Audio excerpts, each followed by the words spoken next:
Americans are capable of achieving extraordinary things when they have the freedom and opportunity to do so.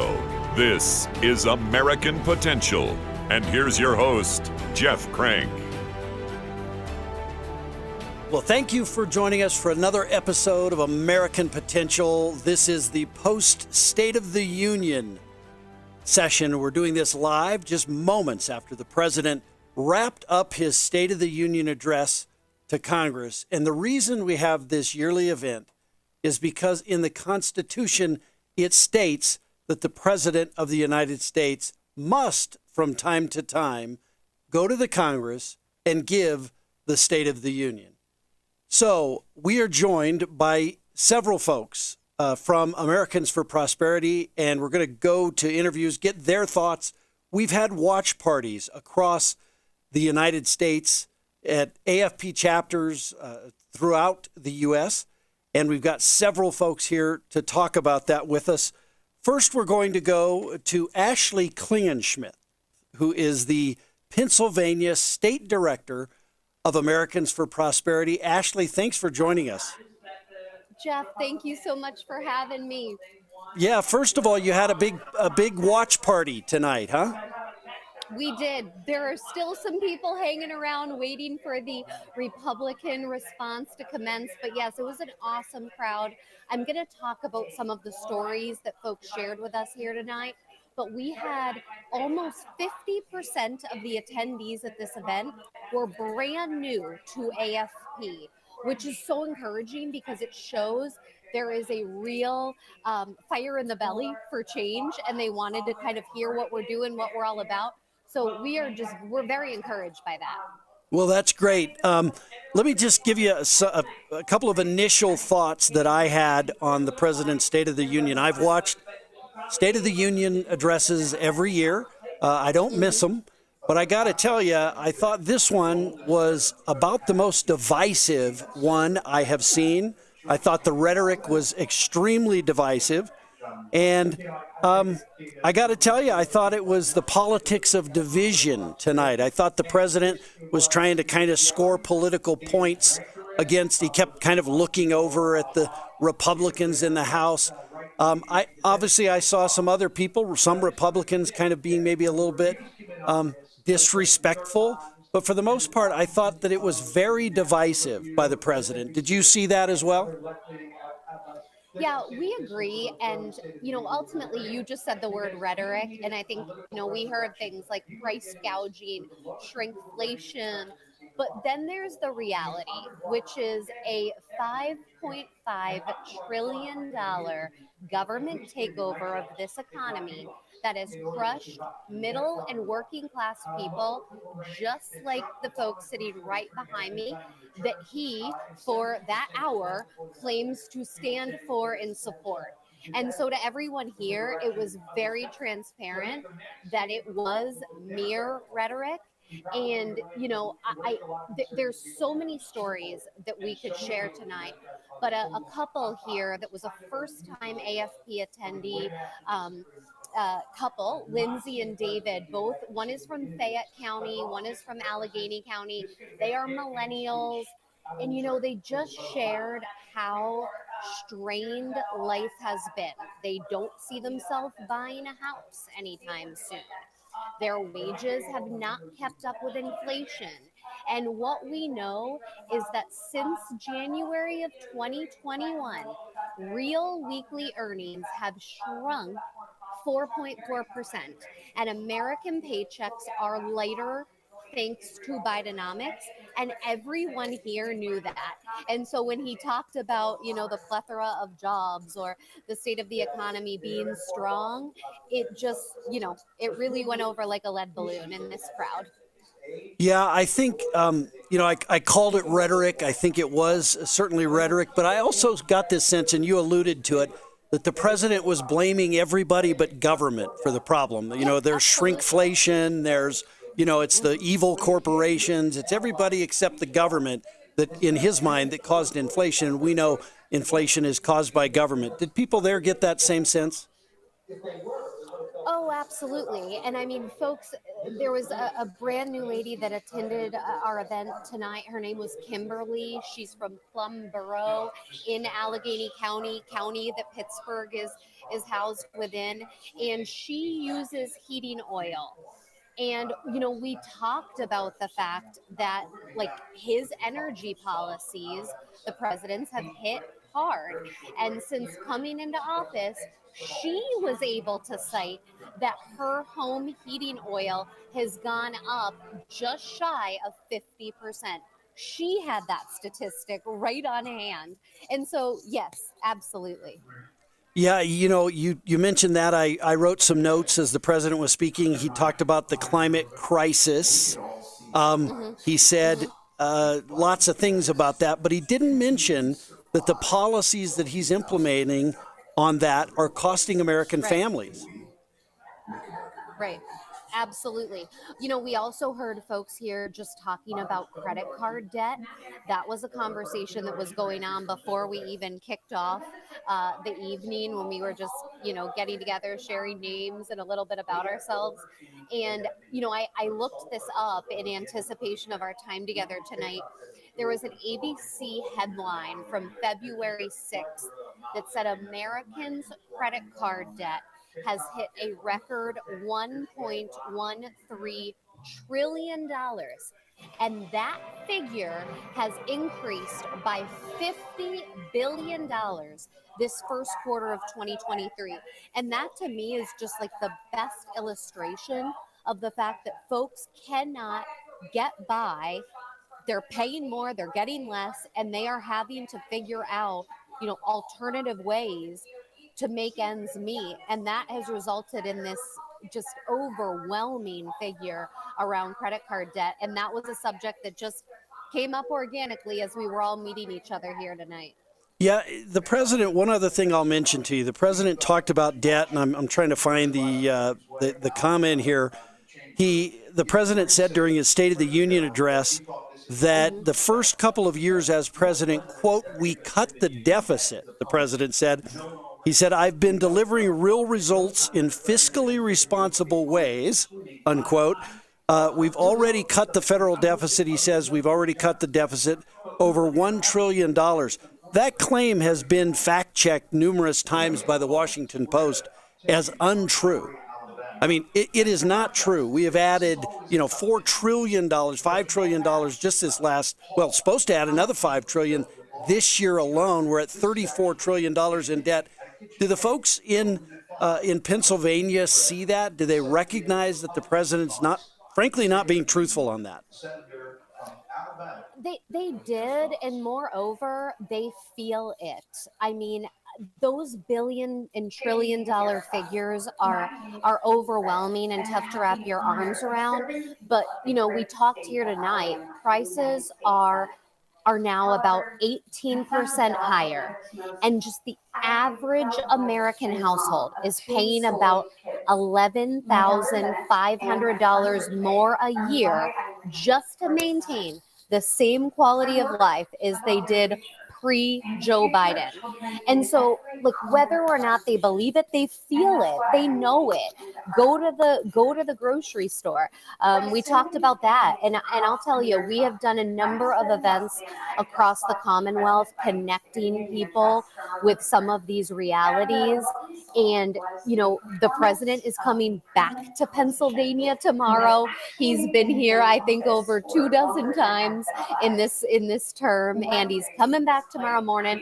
And so we're doing an event in Philadelphia, and we're going to have the first 50 people to come have breakfast with us. We're going to give them a little bit of a relief, pay for their breakfast, and just continue to connect them with why we're seeing such incredibly high prices. And it has nothing to do with some of the things that the president commenced the State of the Union with.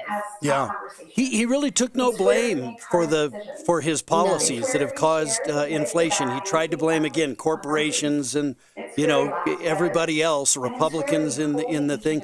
I mean, do you see it as I did, that this was just kind of a campaign speech almost? Oh, absolutely. And I will tell you, the moment this crowd was loudest is when he started to talk about immigration. Yeah. And I think it is critical to note that under this administration, the borders, I mean, we know they're chaos, but what does that mean? Nearly 7 million undocumented migrants have crossed the southern border. And what did it all begin with? His announcement that he was going to have a 100-day moratorium on deportations. He sent that signal day one. And so everything he said tonight on immigration got a huge response from this crowd. And again, like, they know the facts. We all remember him, beginning this term with the moratorium on deportations, and that matters. That sent a signal to a lot of bad actors that profit off exploiting people, that this was going to be, a moment in time and an inflection point where they could do just that. Yeah. Well, Ashley, any final thoughts before we let you go? We're going to go to Megan Novak here in a minute, but anything that you'd like to add? Well, I thought it was fascinating that our very own Senator Casey got a shout out, and the cameras panned to him and he got the opportunity to stand. And I'll tell you, like, at that moment, we all connected the fact that this is a Biden-Casey economy. Senator Casey has been a rubber stamp for everything this president has done. So that, I would say, was probably the second most poignant moment here in this room at Pugliano's from this crowd, was just, the fact that Senator Casey is, just as much to blame as President Biden for what we're seeing. Sure. All right, Ashley, thank you so much for joining us, spending a few moments with us afterwards. Go back and enjoy the folks there that came to visit with us and watch the State of the Union. Thank you so much for having me, Jeff. All right, you bet. Well, thank you. Look, it's amazing. We are going to talk a lot about the immigration issue, and I do think that was the most telling. Here in just a minute, we're going to go to Megan Novak, the state director in Wisconsin. But I want to point out, the president, again, talks about things, but then I think the reality is different, and the American people understand that the reality is different. I will tell you, I saw some people, some Republicans, wearing hats in the House chamber. Last I knew, you couldn't wear hats. So, from a decorum standpoint, I got to tell you, I think America is slipping. We ought to learn to be nice to one another a little bit more often. But I must tell you, I thought that the word I wrote down on my notes when I was listening to the president was taunting. I felt like he was taunting Republicans. This was not a State of the Union speech. It seemed more to me like a campaign speech. Let's go to Megan Novak. Megan is the state director for Americans for Prosperity in Wisconsin. Megan, thanks for being with us. Thanks for having me on, Jeff. I'm coming from you live from the crucial Waukesha, Wisconsin. Great. Yeah, that's right. Waukesha, Wisconsin, one of my favorite cities, just because I like to say Waukesha. So, listen, thanks for being with us. First of all, what were your impressions of the president's address tonight? I wrote down the word patronizing because that's what it was to me. Every one of those lines and just the political theater of it did not sit well with me. It didn't sit well with anyone here in our Waukesha watch party or in the 3 other watch parties we held across Wisconsin. People saw right through, frankly, the garbage that he was spewing and the lies, and without even myself or someone else from AFP who does this for a living, just everyday Wisconsin citizens coming out and saying, that's not true. That's not what I'm feeling at the grocery store. That's not what I'm feeling trying to take my family out to eat. And it just, the political theater of it, the campaign speech, like you said, it left a bad taste in a lot of people's mouths tonight. Yeah, I think back to many State of the Union addresses that I've watched. I think of the sort of, soaring oratory prowess of a Ronald Reagan giving such a great speech there, or even a Bill Clinton, who I didn't agree with on many of the policies, but at least he knew how to give a speech. To me, the president tonight, quite frankly, I'm just going to be honest, seemed like he was very angry, just angry, kind of almost yelling the whole time. Your thoughts on that, on the presentation of the speech? I don't know how you can go and say the state of our country is strong or good and then sit and yell at the American people and yell at Congress, your administration, the Supreme Court, for goodness sake, for over an hour. Doesn't make sense to me. Yeah. He took the first, I think it was the first 20 minutes because I started timing him when he stopped doing it. But the first 20 minutes seemed like a campaigning event, as I said, not a State of the Union. He bashed former President Trump on his stance on NATO, made some comments about January 6th, IVF treatments, Roe versus Wade, all these topics that I think truly divide America. And there was not, you know what really was missing from this, and we've seen it so many times in the past in State of the Union addresses, there's uplifting messages that both sides of the aisle stand up and applaud. There just wasn't much of that in this speech, was there? No, it was so divisive. And you're right, the way he came out swinging, frankly, and really just took it to Republicans in Congress, the former president, and supporters of both at home watching, and didn't have any unity when he is the president who ran on uniting our country. And all we got out of this speech tonight was more division. And it just, I mean, when you have them chanting 4 more years as the president is walking into what is supposed to be a very formal speech talking about the state of our country, what's going well, what's wrong, and they turned it into a political campaign rally. Like I said, it just was so off-putting this entire time. Yeah, and look, I'll criticize both sides on that, though I think the Democrat side was much more telling in this. You know, I think presidents should come to the House chamber. They should give the State of the Union address, and there should be decorum because it's a great institution. We should protect and respect the institution of the Congress and the House, but also the President of the United States, no matter who that person is. But I just thought, you know, whether it was wearing hats or kind of lecturing the president on his way in, or the president lecturing the Supreme Court, for goodness sakes, on items, or constantly, as I use the word, taunting the Republicans in the chamber. It was off-putting to me. The whole thing was pretty off-putting. Completely agree, and everyone here thought the same thing. They were ready for it to be over, frankly, after the first 5 minutes. Yeah. Let's talk a little bit about immigration. I imagine that is the section of the president's speech tonight that got the most groans from your audience. Am I right on that? I mean, were they probably groaning at the immigration stuff? Absolutely. People know, they see it in the news, they hear the stories that what is happening at our border is an absolute crisis and we can't let it continue. And to hear President Biden go up there and just try and pretend like everything's fairly okay, it just flies in the face of what people know to be true. And again, goes to that how disingenuous he is as a leader of our country. Well, I think the president, I think the American people reacted to that. And I'm sure if we could go into almost any living room in America, they don't buy it. They don't buy that the president is doing his job on the border and on immigration. I think they know he has the legal tools he needs to enforce the law. In fact, the former President Trump did a much better job at enforcing the law on immigration. We had far fewer issues there.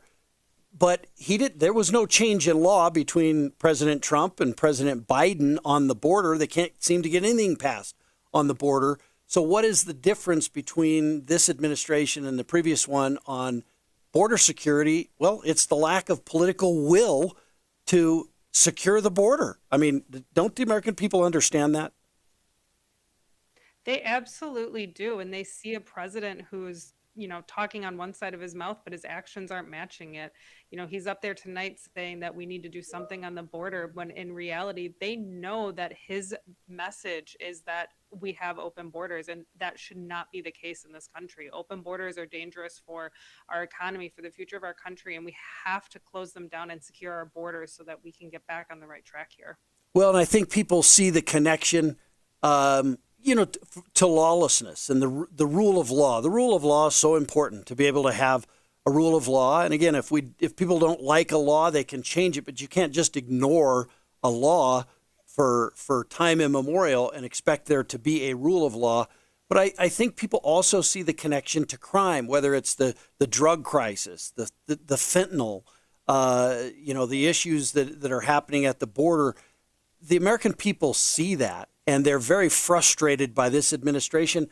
But in kind of a bold move, the president seemed to just blame the Republicans for that, or blame the House of Representatives, as if he isn't the person who is in control of enforcing the laws. That's what the Constitution provides, and that's what his oath demands of him. Your thoughts on that?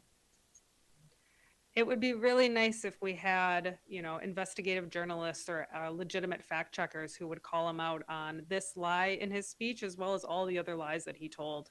But unfortunately, I just don't see that that's going to happen. But luckily for AFP, voters and Wisconsinites especially, they don't buy the lies anymore. They see right through him, even if he's not getting fact checked by the media as he should be.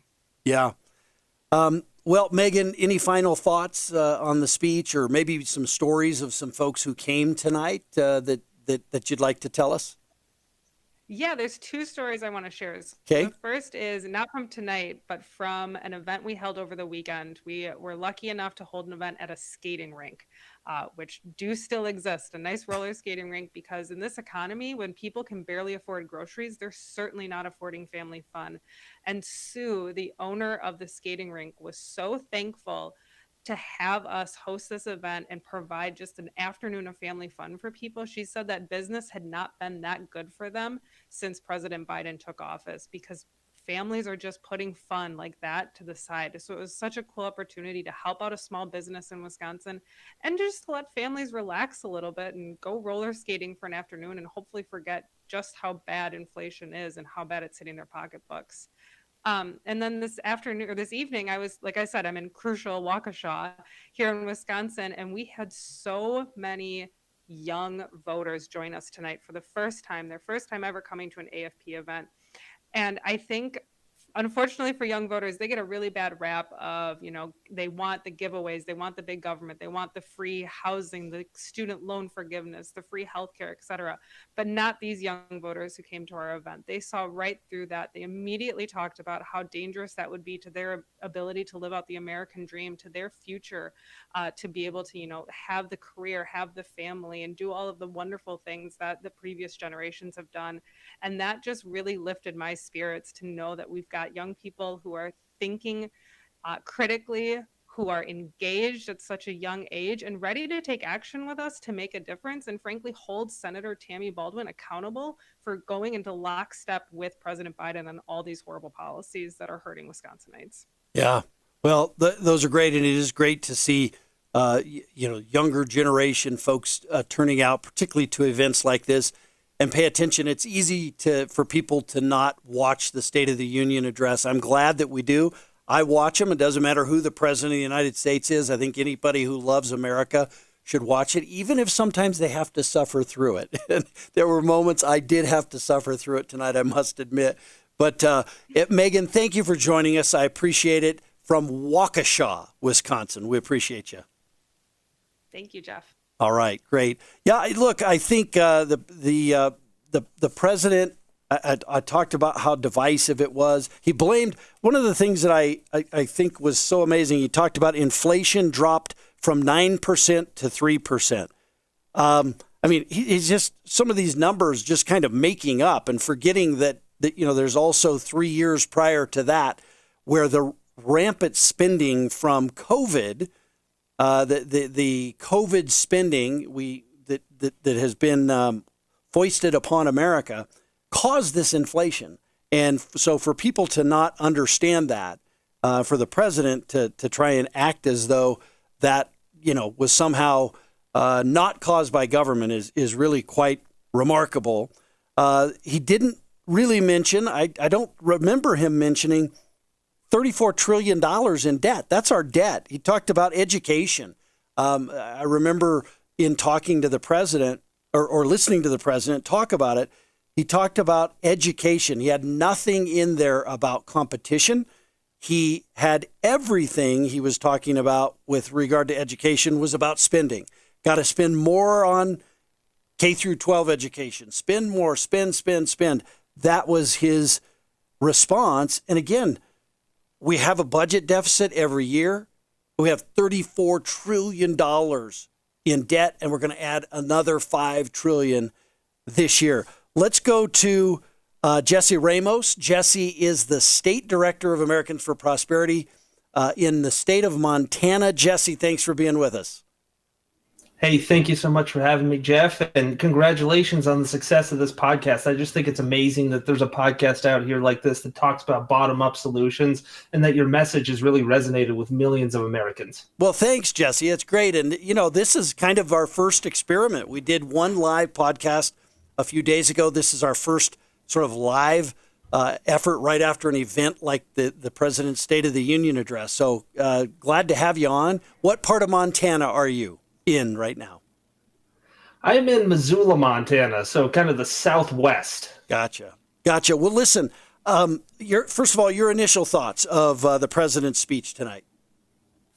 Well, it's interesting. Just when I was watching it, I had the same initial reactions as you did, Jeff. It was divisive. It was very political in nature. It sounded like a giant campaign speech. And the president seemed very, very angry. And I mean, for a guy that came into office as being the uniter, he had an approval rating of almost 60% because Americans wanted to come together. For him to give that speech, I think just shows that, unfortunately, a lot of that was just campaign talk in 2020. And I think that we're going to expect more of the same if he gets reelected in 2024. Yeah. Well, I think about this. I just thought about this. I talked about it being divisive, but he went right in. I mean, in the first couple of minutes, talked about, went after Trump, talked about January 6th, talked about Roe versus Wade, went right into abortion. And I thought to myself, could you imagine if Donald Trump or any previous Republican president started off a State of the Union address and went right to the abortion issue? Like, the media would be up in arms about a Republican president doing that. I don't know, we're on air right now, so I don't know what the media's reaction is. But I imagine they aren't thinking that that's divisive, even though that issue is certainly a divisive issue that divides Americans. Your thoughts on that? Oh, absolutely. It's divisive. And I mean, you're 100% right that the double standard is very, very real. I mean, at the end of the day, if a Republican president had said anything close to that, you'd be having calls for the Hatch Act, for impeachment, for campaigning on taxpayer dollars, any number of things. But I think you're going to hear largely from the media that this was a victorious speech, that this was a great speech, that Joe Biden proved everybody wrong. At the end of the day, I think he proved folks like myself correct, where I am concerned that he's a very divisive president. He thinks government is the solution to all of our problems, and he really thinks that we should just double down on more of the same failed bad policies that are killing the American dream for millions and millions of Americans. Yeah, you talked about government being the answer to everything for this president. The spending was unbelievable. He talked about on education, he talked about he wanted to give public school teachers a raise. That may be a very noble goal, but it isn't something that the president of the United States should concern himself with, is whether or not someone in Missoula, Montana, a public school teacher there, gets a raise or not. That should be the school board in Missoula, Montana deciding that, right? Oh, absolutely. It should be. And Jeff, it was so interesting to me that issue after issue he talked about, from public education not being good to the cost of housing, to the cost of energy, to inflation, any number of these problems. They're all problems that were started by folks like him in government. And now he's trying to come around. It's kind of like somebody that starts a fire, the government starts a fire, and then they try and sell you the hose to put it out. He talked about the symptoms of the disease, but he didn't address the disease itself, which is government. All of these issues were created by government, and he wants to double down and make them worse and worse and worse. It sounds great to be able to tell people, I'm going to cure cancer, I'm going to give teachers a raise, I'm going to do this, I'm going to do that. Well, we've had 3.5 years of him saying that he's going to do these things and trying to do these things, and we've seen every one of those issues get worse and worse and worse.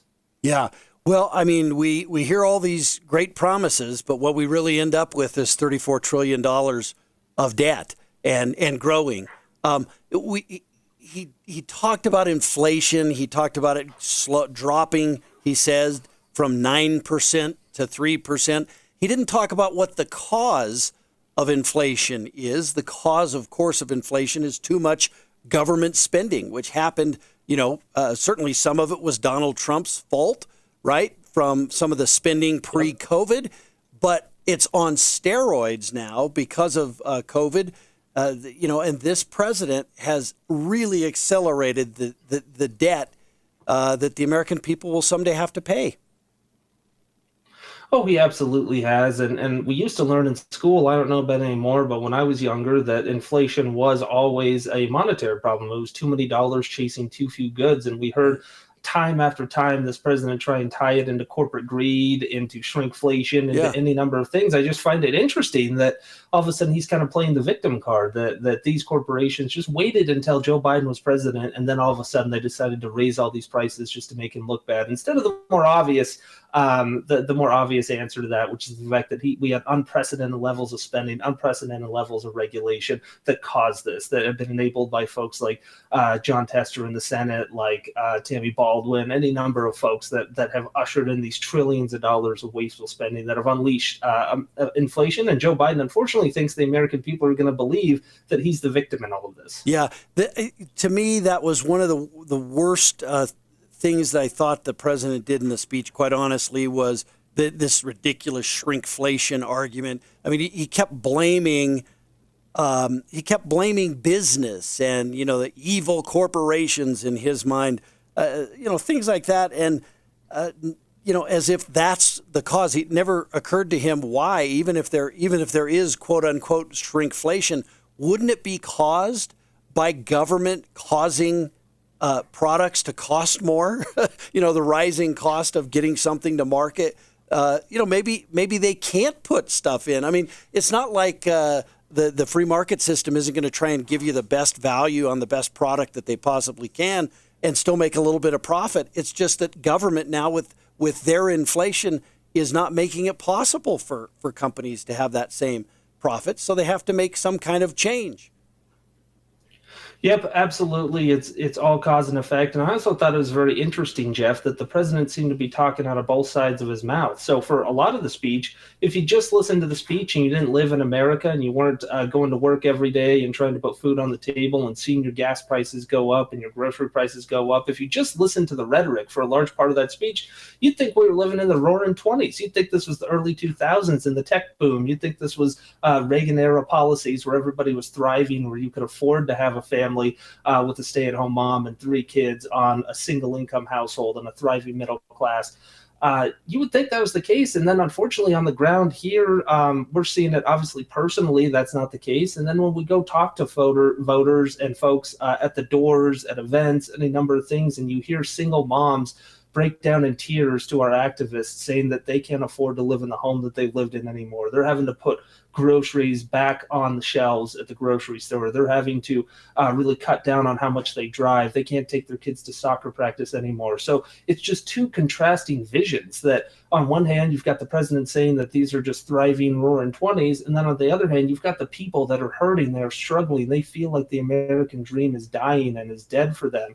And I just found that so deceitful for the president to on the one hand, paint everything good. And then on the other hand, anything that might have been bad, it wasn't his fault. It was all the big corporations. It had nothing to do with him and his policies. Yeah, it was unfortunate. I will say this, and these are not well. He talked about passing the PRO Act. He was throwing bones to labor unions, not to workers, but to labor union bosses. I thought about wanted the PRO Act passed. He didn't mention that it would force millions of Americans, if the PRO Act were to pass, would force millions of Americans to not work in the way they want to work. It would force them to not be contractors. Many people choose to do that. This is a boon to union bosses. He didn't mention that. He talked about raising the minimum wage. He didn't mention what that does to cause inflation and hurt working families as well. As you said, he blamed corporations, blamed really the American people and the capitalist system rather than government on much of these. One last thing. I also thought that he had, And again, I have to call this out because I got to tell you, if it was a Republican, everybody else would be calling the president out, and I'd call them out too if they were using this kind of rhetoric. But I thought it was very divisive, sort of racial rhetoric too, to kind of divide people. He said, and I wrote the quote down, he wanted to give hate no safe harbor, was his quote. And of course I agree with that. What American wouldn't agree with that? But you can't give hate no safe harbor and then demonize people who disagree with you. And I thought the president spent most of his campaign, lecturing, pointing at Republicans there, talking about others who disagreed with him on issues. You can't simultaneously do that and then say you want to give hate no safe harbor. It just seemed very divisive to me. Your thoughts?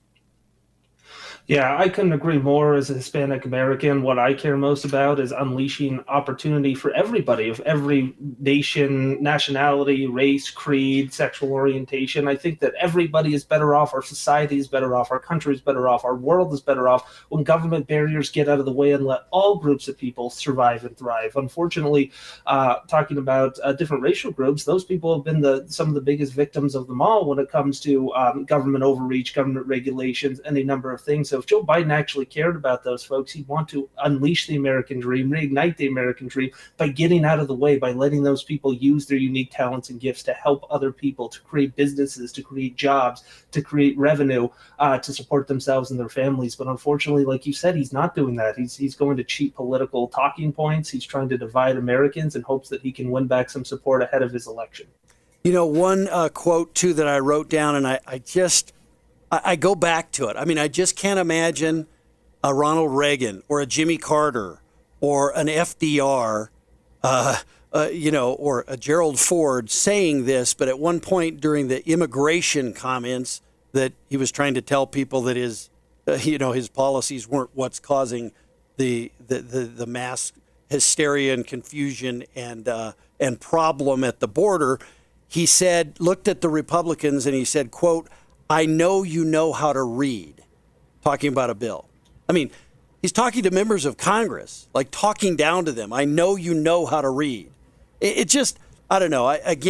I would call a Republican out if they did that. I don't like that kind of, I don't know. We're Americans. We should not have State of the Unions where we're dividing people and we're talking about that. I mean, it's okay to bring up problems and policy differences. That's the greatness of America. But when you are taunting, I mean, I don't know any other better way or word to use than taunt. But when you're taunting your political opponents, sort of in a campaign speech, that's not a State of the Union address, Jesse. No, it absolutely is not. And the American people are sick and tired of this divisive rhetoric, whether it's on the Democrat side, whether it's on the Republican side. They want lawmakers to come together and find solutions that actually solve problems. They're sick and tired of the charades, of the acting, of President Biden trying to get social media hits by saying some of that to folks. They want people to respect each other. They want us to have a government that we can be proud of. And they want solutions that actually help them and their families and don't just help the politicians win re-election. Yeah. All right, Jesse. Well, listen, hey, thanks for staying a little extra time tonight and joining us on this. I hope that you found it informative and, it was a little bit of a respite, I guess, after the State of the Union address. So appreciate your time. Thank you very much, Chef. All right, great. Well, again, I wish it weren't so. I wish we could look at this and say, wow, what a statesman. That was a statesmanly State of the Union address. That's what we used to say. It wasn't that long ago in American history where we could say that. And State of the Union addresses were not used simply as campaign speech. That's essentially what this was. This was simply a broadside. There was no reaching across the aisle in this speech. I just didn't see it. And again, I think the mainstream media, if this speech were given by a Republican, the mainstream media would probably be calling them out on this. So it's only fair to do it here. And I would be too. I think that the American people are looking for someone to not be that divisive, to do things and fix problems in Washington, D.C. And that's not what happened in this speech. This was a finger pointer, if you will. Well, listen, hey, thanks for joining us on this live episode of American Potential. We appreciate you being with us and hope that you will join us. Again, you can go to our website, AmericanPotential.com, and you can learn more about us. You can go to our YouTube channel, American Potential. You can also find us on any podcast platform out there, wherever you get your podcasts. And you can send me an email. Love to hear from you via email. Jeff@AmericanPotential.com is our email address. Listen, liberty and freedom, they're precious. Make sure you go out and defend liberty and freedom. Fight for it each and every day. Thanks for joining us. Thank you for listening to American Potential. You may listen to more stories from Americans working every day to expand freedom and opportunity in their communities by visiting AmericanPotential.com.